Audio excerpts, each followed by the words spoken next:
Eli was standing in the airport lounge, sipping lukewarm coffee, when the message popped up on my phone. Vanessa will be nominated as interim CEO on Monday. You should take some time off. Just like that, no meeting. No warning. I froze. My hands went cold. The message was from my cousin Eli, the same kid I taught to code when he was 12. My heart sank like it had been pulled into the floor.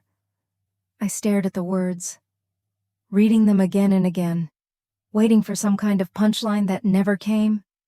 I had just landed from Berlin, fresh off a panel on artificial intelligence and healthcare. Anderson Labs, my company. My life's work had just been praised by a global audience, and now I was being quietly exiled by the very people I had built it with. People I trusted, people I loved. At first, I felt disoriented, numb. Then, as the cab pulled away from the airport, numbness gave way to something sharper clarity. I didn't cry, I didn't scream, I just opened my phone and typed one word back to Eli. Understood. He had no idea what that word meant. None of them did. They thought they were pushing me out of the company I'd built from a garage with my own hands. What they didn't know, what they would learn very soon, was that I still held 51% of the company's shares. And in the next 48 hours, I was going to use every single one of them. But before I tell you how I turned their betrayal into the most powerful move of my life, let me take you back to where it all began. People always assume I had connections, that I must have had some VC uncle or a fast-track mentor at Stanford. The truth, I had a $10,000 student loan balance, a dusty garage behind my mom's duplex in Sacramento, and an idea I couldn't stop thinking about. I'd graduated with a dual degree in biomedical engineering and computer science. Every professor said I was destined for big-name firms, but none of those firms called back. I sent out 87 applications, 87, and not one led to a job. While my classmates took roles at Meta and Medtronic, I was debugging machine learning scripts on my mom's kitchen table and getting side eyes from relatives who thought I was wasting potential. So, I built something.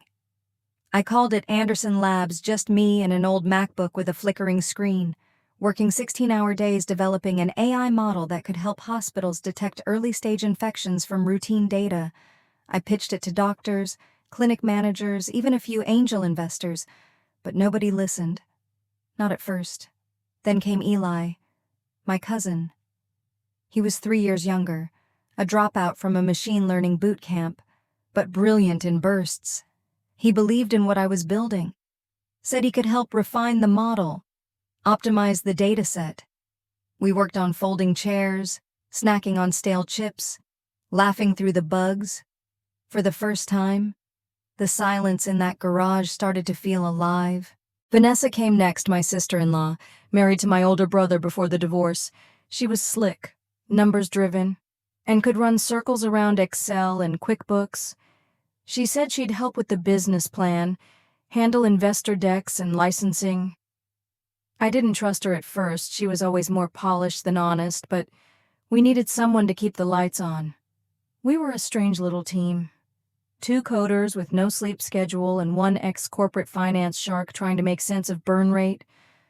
But we were hungry. I'd take hunger over polish any day. Our first win came unexpectedly. A small clinic in Reno tested our system in a pilot and slashed their patient readmission rate by 18% in 2 months. Word spread. I pitched it harder. Soon. We had 6 clinics on board, then 12. I still remember the day we hit $10,000 in recurring monthly revenue. I danced in the garage. Eli cried. Vanessa bought a whiteboard and called it the beginning of the hockey stick. We took no salaries. We reinvested every dollar. I slept on a cot in the corner of the garage and took showers at the YMCA. Eli basically moved in with me. We coded while the walls sweated in the summer and froze in the winter. Looking back, it was chaos, but it was ours. No investors, no bosses, no politics, just code, caffeine, and one very stubborn dream: That's when the big email came. A regional hospital system wanted a demo. They were willing to pay for a 6-month trial. I didn't even realize until later it had landed on my birthday. I remember staring at the message and whispering, "We're going to make it." That deal changed everything. We incorporated officially.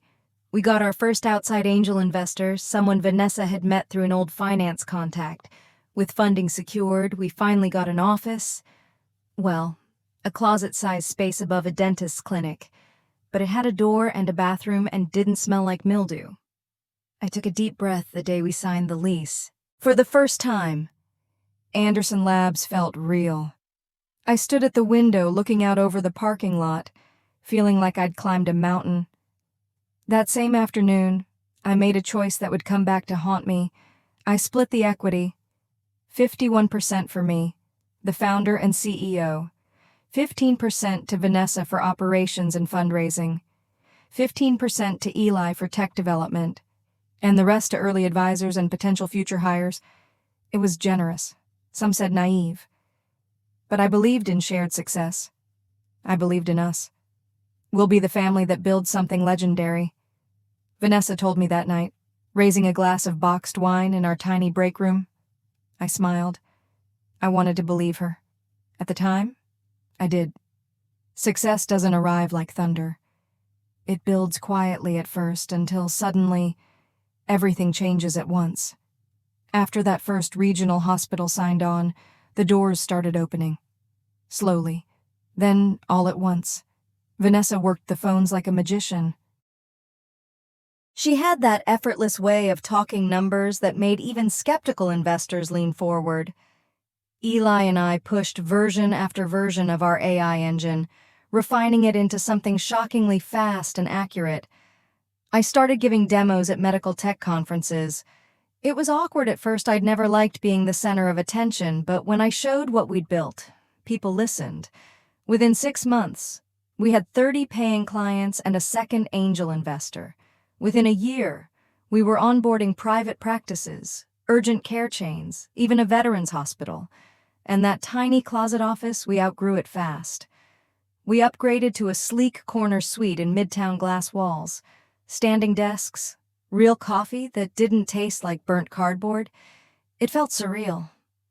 Some days, I'd just sit on the edge of my desk and watch my team build people I'd hired, people who believed in the mission. I used to code alone in the dark. Now I was running a company with an engineering team, a product manager, interns from UC Davis. We were becoming something real.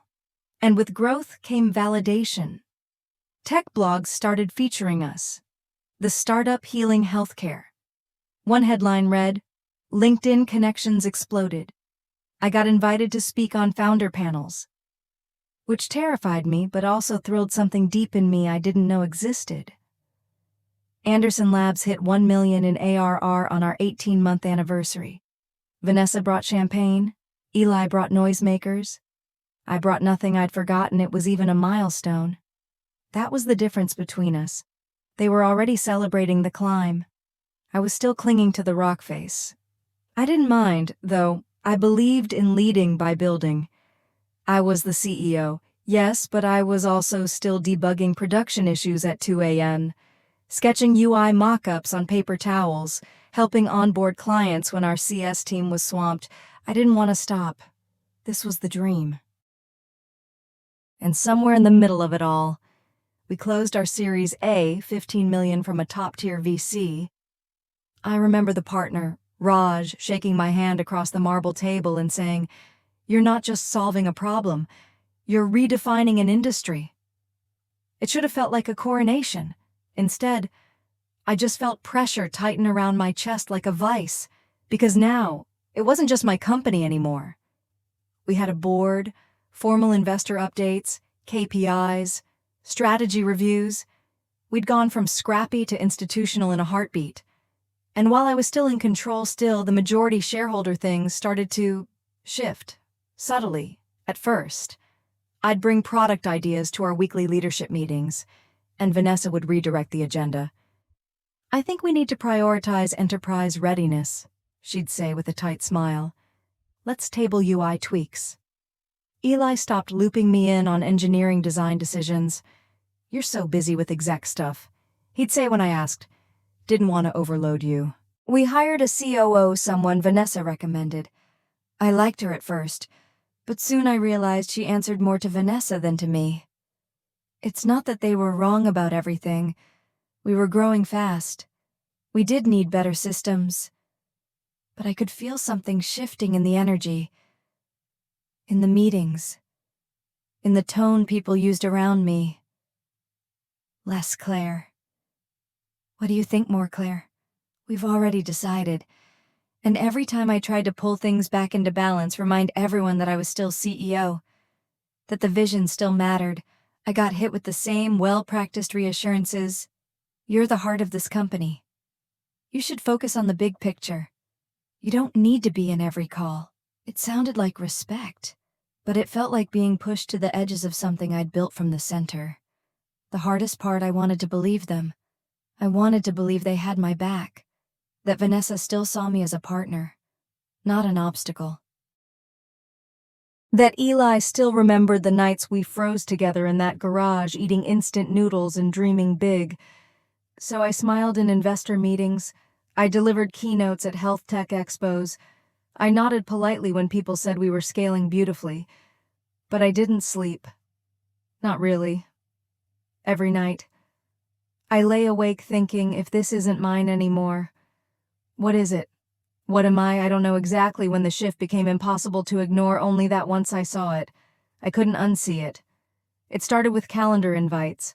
Meetings that used to include me suddenly didn't. At first, I thought it was a glitch in oversight, but then it happened again, and again. I asked Vanessa once, half joking, "Hey, did I get dropped from the strategic roadmap meeting by accident?" She smiled like I'd just asked about the weather. "Oh, it was mostly operational stuff. You're focused on higher-level vision." Right, higher-level vision. That phrase became their favorite shield. Their way of nudging me off the battlefield while pretending to crown me general. Then came the investor dinner. It was supposed to be informal, a quarterly catch-up with our Series A backers. I arrived 10 minutes early. When I walked in, the table was already full. Everyone laughing, drinks halfway finished. No one had told me they'd moved the time. Eli was seated beside Raj, animatedly explaining how our new machine learning module was his idea. Vanessa was reviewing projections with 2 of our board members, pointing to slides she hadn't shared with me. I sat at the far end of the table, smiling, nodding, shrinking. Every time I opened my mouth to add something, someone would jump in before me. Eventually, I just stopped trying. After dinner, I pulled Eli aside. "Why didn't I get the updated deck?" I asked. He looked uncomfortable. "Vanessa said you'd be busy flying back from Boston. We figured you'd appreciate not having to prep." "I'm the CEO, Eli." "Yeah, but you've been so in the weeds lately. We're just trying to lighten your load." Lighten my load, like I was some fragile object that couldn't handle pressure anymore. As if the person who once coded for 36 hours straight couldn't handle a few slides? I laughed it off. What else could I do? But after that night, I started paying closer attention. Every time I questioned a hiring decision or a budget shift, I got soft pushback. "We already reviewed this with Vanessa. The board's aligned. I thought you signed off last week, maybe you forgot." That one hurt the most. Like they were rewriting my memory to suit their narrative, gaslighting me with a smile. I started keeping a private log, dates, times, conversations, who was included, who wasn't. It felt paranoid, but it also felt necessary. Then came the client call disaster. I was leading a demo for a new hospital chain, a huge opportunity. Halfway through, Vanessa interrupted me with a comment that directly contradicted our pricing model. Eli followed it up with a completely new product roadmap I hadn't approved. When the call ended, I just stared at them on Zoom. Did I miss a meeting where we rewrote our go-to-market strategy? Vanessa gave me that same tight smile. We figured it was more persuasive for enterprise clients. Flexibility. You know I'm the CEO, I said again, slower this time. You don't change direction without bringing me in. You've seemed overwhelmed lately, she replied. We're trying to help.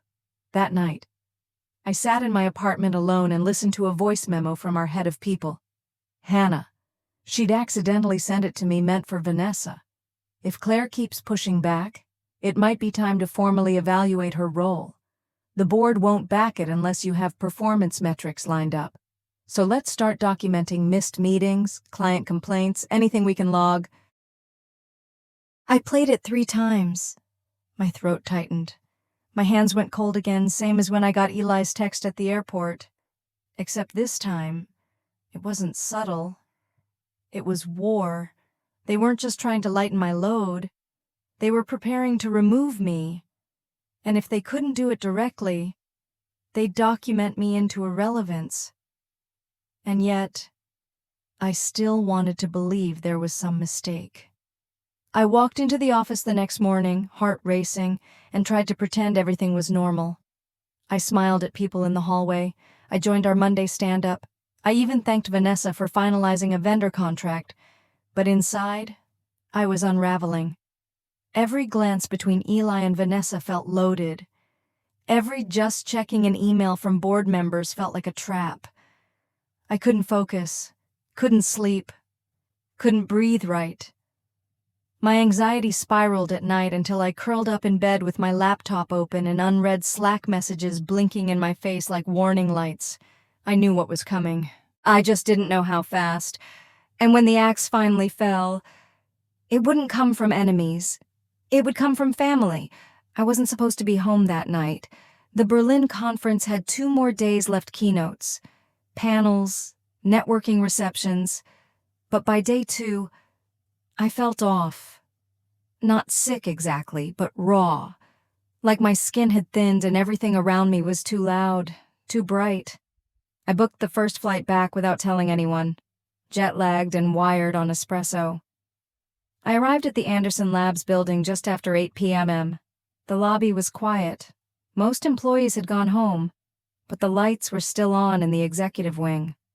Strange for a Thursday night.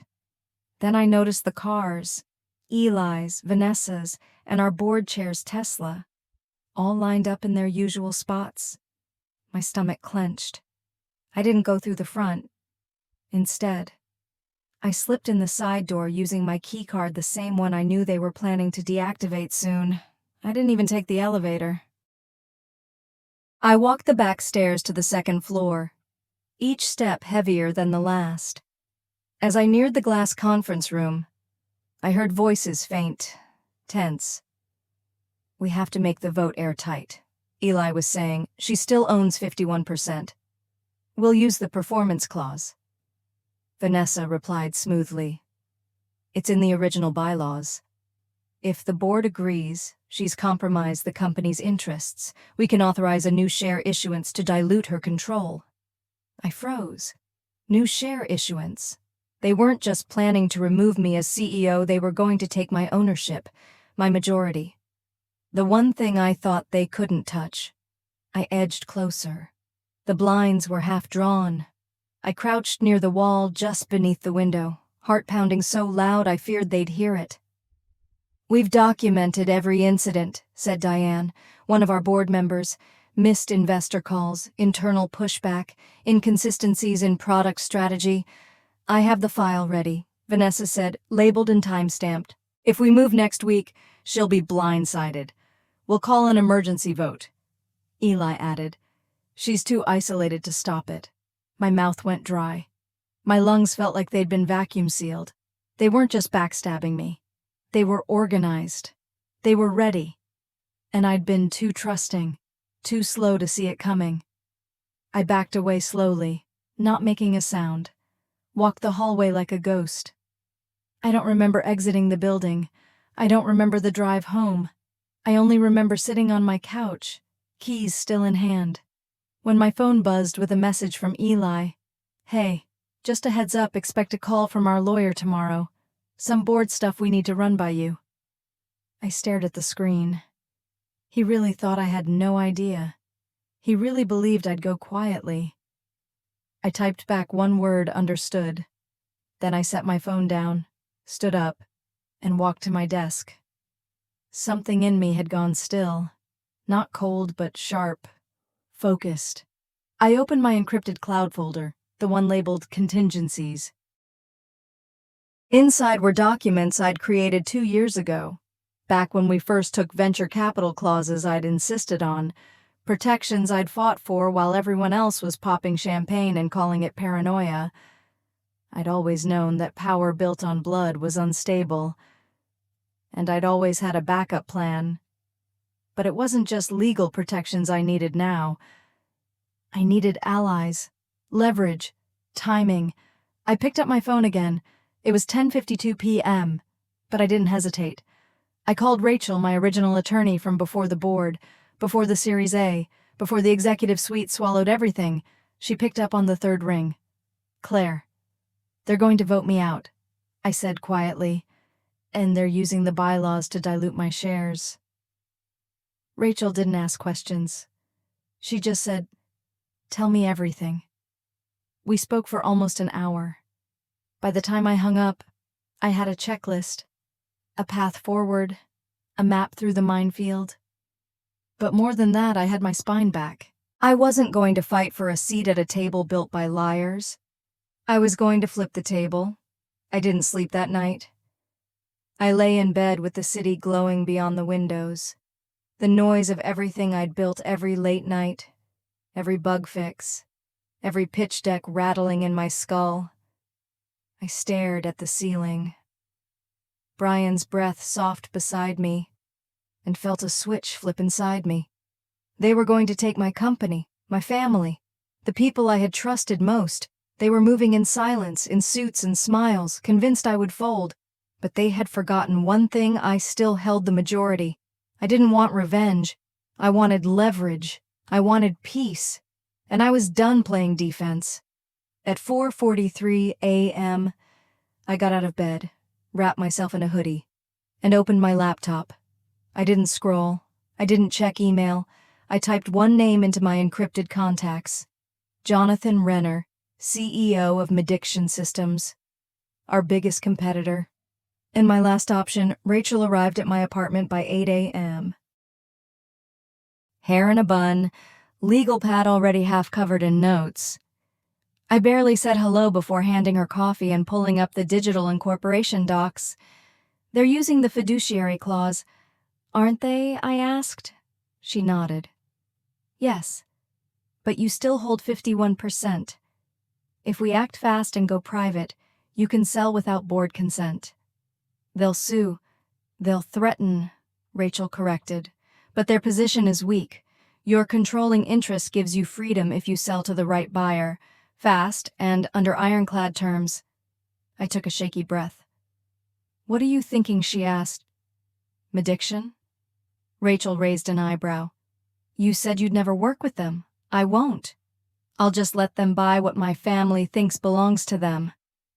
That afternoon, I compiled documents, revenue reports, market position, active client contracts. Rachel reviewed acquisition law in California and Delaware. By noon, we had a playbook. By 1:30 p.m., I had Jonathan's private number. I stared at it for a long time, thumb hovering over call. Brian walked into the room, saw the screen, and nodded once. "Do it." I pressed dial. Jonathan answered on the second ring. "Claire, this is a surprise. I need to speak with you. In person. Today." There was a pause. "You're not calling to pitch, are you?" "I'm calling to sell." Another pause. "Then where? Grand Marlow Hotel. Sidebar, 4 p.m. alone." He arrived at 4:05, still the same slick gray suit, Rolex tucked under his cuff. His eyes scanned me quickly, calculating. Intrigued. Rachel sat beside me. He offered a polite nod. "I'm listening. I'm selling my 51% stake in Anderson Labs," I said. He blinked once. "Why now? Because if I don't, I'll lose it." He leaned back. "Your board's turning on you. I didn't come here to confess," I replied coolly. "I came to negotiate." Jonathan smiled faintly. Then make your ask. I handed him a folder: projections, product roadmap, team bios, growth trajectory. I want $75 million protection for my engineering team and termination clauses for 3 executives: Vanessa, Eli, and the COO. And the brand yours to keep. Just don't dismantle the soul. He thumbed through the folder. You realize, Claire, this makes you a pariah in the startup world, selling to a competitor without board approval. I don't care about image anymore. I care about control. He tapped a finger on the contract. I'll need 24 hours. You have 12, Rachel added. The legal structure is already prepared. We'll sign a preliminary agreement tonight. Full transfer by tomorrow noon. Press release embargoed until 2 p.m. Jonathan exhaled, smiled like a chess player recognizing checkmate. You've thought this through. I nodded once. You have no idea how much. The next morning, we met again at his lawyer's office. Paperwork thick as a phone book waited in 3 neatly clipped stacks. I signed each page without hesitation, fingers steady even as my heart galloped. Rachel reviewed every clause. No loopholes, no delays. The money would hit my account by 11:59 a.m. At 11:53, Jonathan received the confirmation wire complete. It was done. Anderson Labs was no longer mine. I walked out into the sunlight, blinking like I'd emerged from a bunker. My phone buzzed. A message from Eli. Expect a call from legal. Urgent. I let out a breath that was half laugh, half exhaustion. They had no idea the company was already gone. I drove straight to the office, not to confront, just to gather my things. I packed my desk into a single box: photos, notebooks, a small brass plaque that read, "Built not bought." Then I handed my key card to the receptionist. Tell them Claire says good luck. I sat at a cafe a few blocks away, watching the minutes tick toward 2 p.m. At exactly 2:00, the press release dropped. Mediction acquires controlling interest in Anderson Labs. 3 minutes later, my phone erupted. Call after call. Vanessa, Eli, our board chair, my COO, my old intern. My email buzzed with notifications like fireworks. 25 missed calls in the first hour. Vanessa's voicemail was tearful. Eli sounded betrayed. The board was furious. But underneath all of that noise was silence. My silence. No apologies. No explanations. No more proving. And still, beneath the calm, I could feel it, the ache. I hadn't wanted to destroy Anderson Labs. I had just wanted to protect it from becoming something I no longer recognized. From becoming theirs. But letting go still hurt like hell. Because I hadn't just sold a company. I'd sold a decade of myself. Brian met me at the hotel that night. We sat on the rooftop bar, silent under string lights and sky, sipping whiskey like it was holy. Do you regret it? He asked. I looked out over the city, the Anderson Labs logo still glowing faintly from the office tower in the distance. I regret that they made it necessary. He nodded. I don't regret choosing myself, I added. Not anymore. My phone buzzed again, this time with a single word from Vanessa. Why I didn't respond. There would be a time for confrontation, for clarity, but not tonight.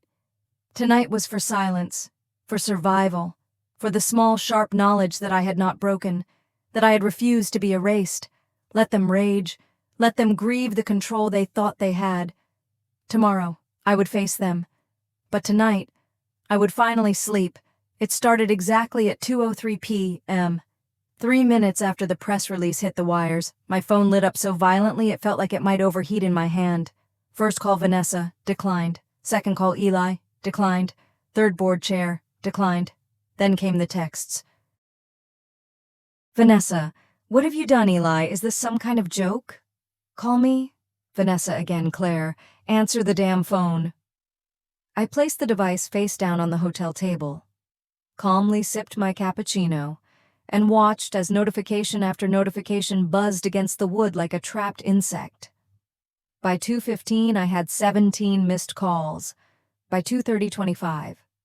By 3:00, my inbox had over 40 unread messages, subject lines screaming in varying degrees of panic, disbelief, and rage. I finally listened to one voicemail. Vanessa's voice, shaky and tear-strained. Claire, how could you do this to us? You didn't even give us a chance to talk. We're your family. Eli's followed, firmer. Coded in anger, barely held back. You blindsided the entire board. This is going to cost you everything. I actually laughed at that one quietly, bitterly. Cost me no. Eli, it cost you. Your titles, your schemes, your illusion of control. But me, I was free. By 4:00 p.m., the tone shifted from outrage to desperation. Vanessa, please, we can fix this. Mediction is saying we're being replaced. That's not legal. Right, Eli. Tell me there's a workaround, that this isn't permanent. Then, Vanessa, again, I have a mortgage. Claire, and a 4-year-old in preschool. Please don't do this. That one stung. Not because I felt guilt, but because I remembered the exact conversation. 2 years ago, when I offered her equity and a 6-figure salary after she left her old job. You're not just my sister-in-law, I had said back then. You're family. We'll rise together. And now, her voice trembling, terrified, was on the verge of collapse. But I said nothing. I did nothing. Because I remembered the voice memo, the one meant for Vanessa, where HR discussed collecting evidence to push me out. I remembered the closed-door meetings, the glances they thought I didn't see. They were not victims of my cruelty. They were victims of their own ambition. By dinner time, my voicemail inbox was full. 25 calls, 50 texts. More than half from Vanessa, several from other board members. One even from an old employee who hadn't spoken to me in over a year. Is this true? Are you really gone? Yes. And no, I wasn't gone. I was simply no longer theirs. At 8:00 p.m., I received an email from Jonathan, subject transition Melanie. The executive terminations were executed without incident. Your former team has been notified, security is in place, and our legal counsel has reviewed all documentation. Everything is proceeding exactly as agreed. Let me know if you require additional protection. I exhaled. Slowly, deeply. They were out. Every one of them. Vanessa, Eli, the COO, their keycards revoked. Their contracts terminated with generous severance. Yes, but without any more power to do harm. I didn't celebrate. I just stared at the screen and whispered, "It's done."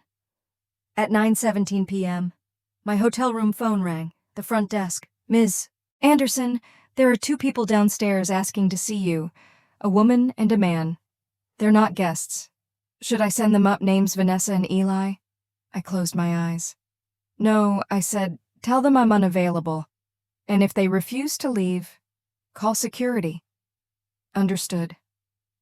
I pictured them there, Vanessa in a wrinkled blouse, mascara streaked, clutching her phone like a lifeline. Eli pacing, furious, muttering about betrayal and legality and rights. They were unraveling, and part of me pitied them. But only a very small part. I slept deeply that night for the first time in months. No spreadsheets in my dreams, no 2 a.m.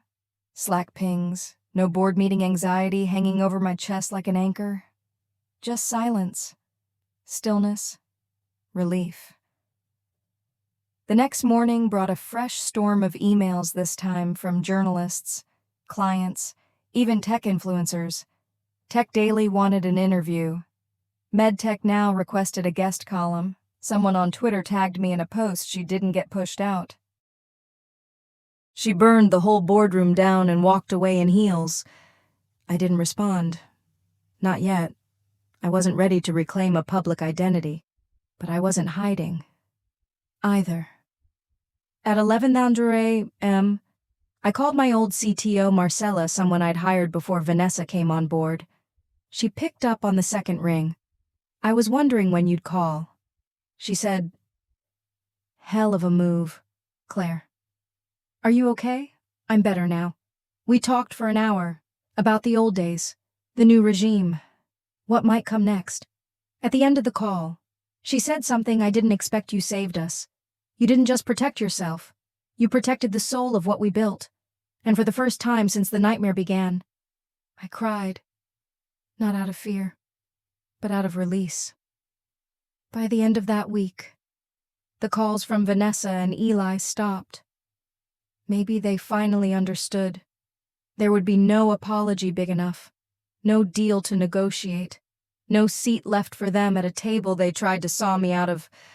I was done, and they were ghosts. I didn't owe them a meeting.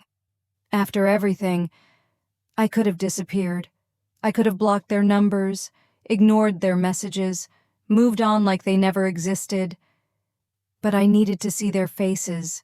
I needed to hear the lies come from their own mouths. I needed to give them one final chance to speak the truth, or to prove they never could. So I sent the text. Riverside Cafe, tomorrow, 2 p.m.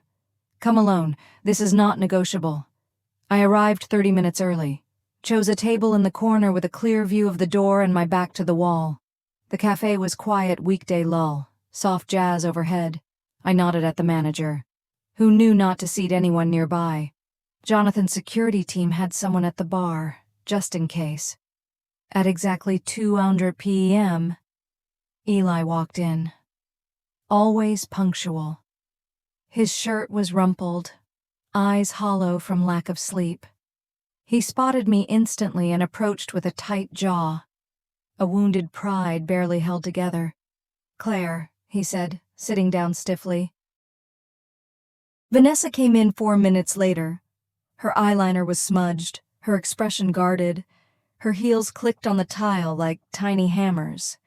She didn't greet me. She just sat down, folded her arms, and stared. I let the silence hang for a full minute. Then I spoke. "I want to hear it. In your words. Why you did it." Vanessa scoffed. "You're the one who sold the company out from under us. We should be asking you that." "You already were," I said flatly. "Behind my back, in boardrooms, through side emails and midnight meetings.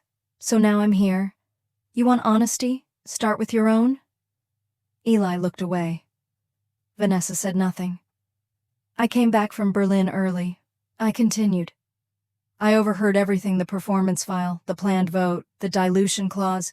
You didn't even try to warn me." Vanessa's mouth opened, closed.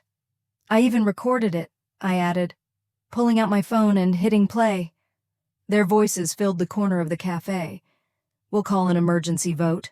Present the documentation. Once the shares are diluted, she'll lose control. She's too attached to the original vision. She's not CEO material anymore." The audio ended. They stared at me, white-faced. "You were never supposed to hear that," Eli murmured. "But I did." Vanessa dropped her gaze.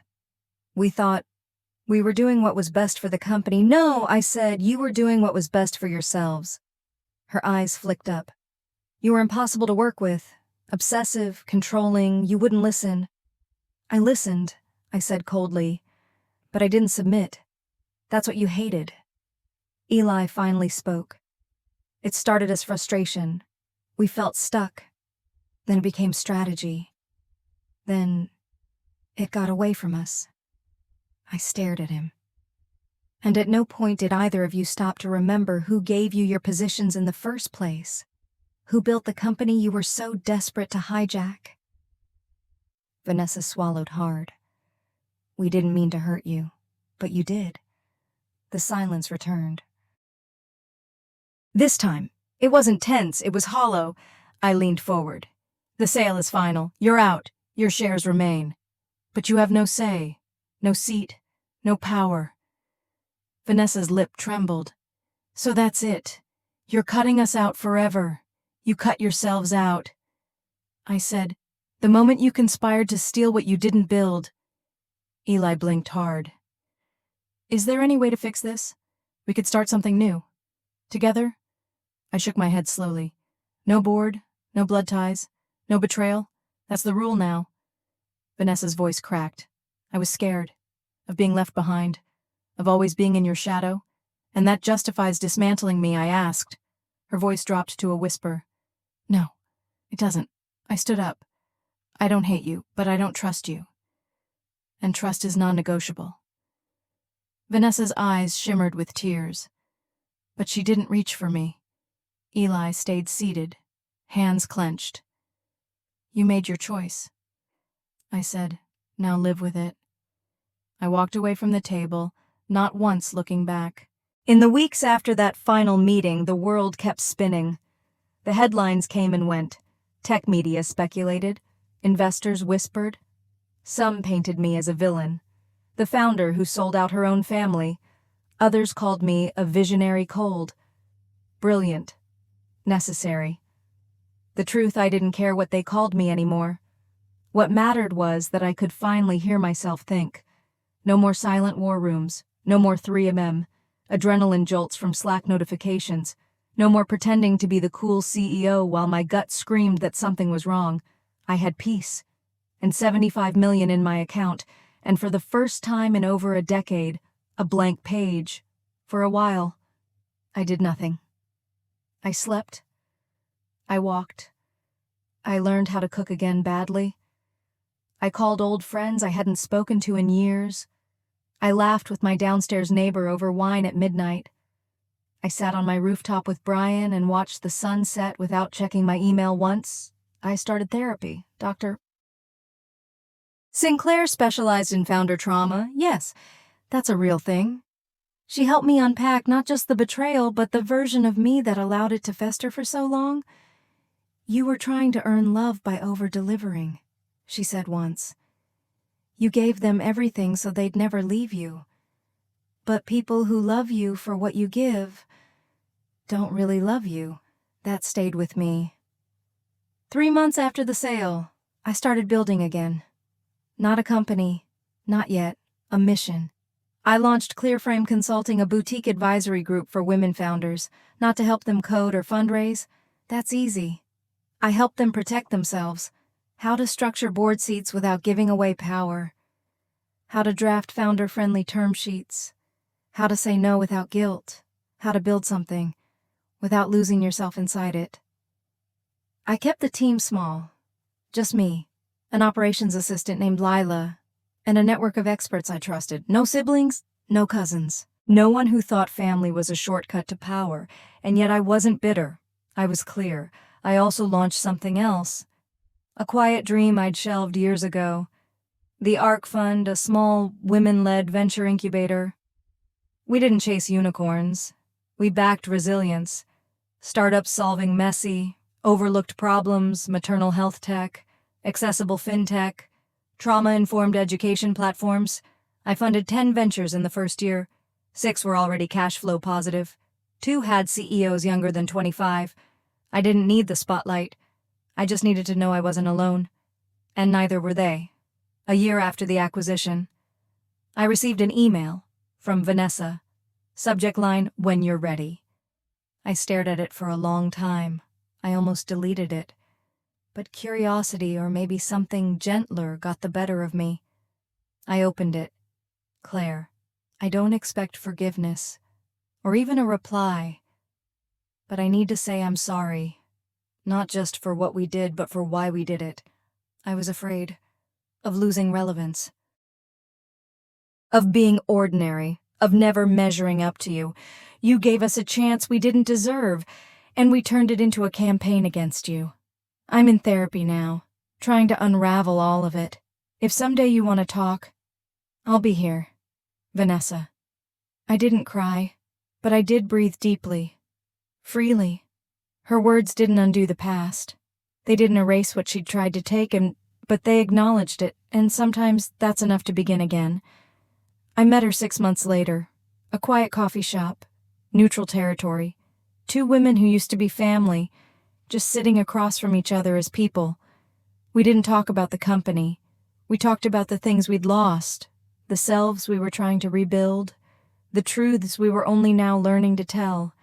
She didn't ask to come back into my life, and I didn't offer, but we saw each other, really saw each other, and for that, I was grateful. As for Eli, I never heard from him again. Maybe his pride couldn't handle it. Maybe he never understood what he did wrong. Or maybe silence was his final act of control. Either way, I didn't chase him. Let the dead weight stay buried. Now, 2 years later, I stand on the rooftop of our new office space, just me, Lila, and our 6 incubated CEOs prepping pitches. And I feel it again. Not power, not legacy, but something far rarer, freedom, because I finally built something that no one can steal. Not with bylaws, not with diluted shares, not with family ties used like a noose. This one, this life, it's mine. And if you're reading this, wondering if you'll ever find your way back from the wreckage of betrayal, let me tell you something, you will. Maybe not today, maybe not cleanly, but you will. Because they don't define you. Your past doesn't bind you. And what they tried to take was never stronger than what you still have left to build.